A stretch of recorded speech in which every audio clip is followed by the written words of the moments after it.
Ayun, samahan niyo ako sa aking sideline ngayong araw na 'to. Magdi-distribute tayo ng mga flyers sa mga bahay-bahay. So, bale mga 30 na bahay yung pupuntahan natin ngayon. Let's go!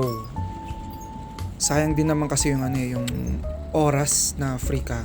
So, bakit hindi ka di ba, mag part-time or sumideline muna para ayun, may extra money ka, di ba? So ayun, dito na tayo sa ating unang bahay na pupuntahan at magdi-distribute ng flyers.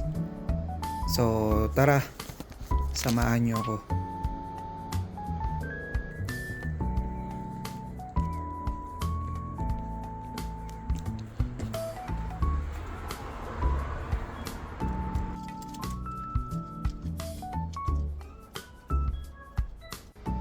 Alright, tapos na yon. Okay, next house na tayo. Check muna ng Google baka tayo ay maligaw. So, bukod sa kumikita ka na sa sideline, exercise din to, di ba? So, pa-bike-bike ka lang. Di naman ganun kalayo yung mga pinupunta na bahay eh. Tulad nito, next house, malapit lang din siya. Minsan lang talaga yung may mga bahay na, ayun, tulad nito hanggang 4th floor, so pupunta mo, akitin mo yan. Pero okay lang din naman, di ba? Yun nga, exercise. Mahilig din talaga kasi akong mag-bike lang din. So, ayun, di ba kaysa pa libot-libot ka lang, wala kang ginagawa, di habang naglilibot ka, kumikita ka kahit papaano, di ba?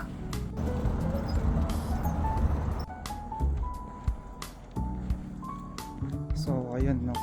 Papunta na tayo sa last na bahay. Papunta na tayo sa last na bahay.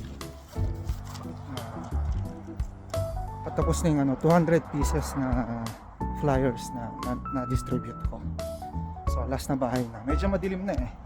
Kasi dito sa Japan ngayon winter na, so 5 pa lang madilim na. So ayan, let's go. So andito na tayo sa last na bahay kung saan tayo mag-distribute ng mga flyers. Ayan, so after nito tapos na. So kulang-kulang mga almost 2 hours din na nag-distribute ako ng flyers. So 200 pieces yun. Bale, ang 1 pieces pag nag-distribute kay 10 yen. So, ayun, 4,000 yen.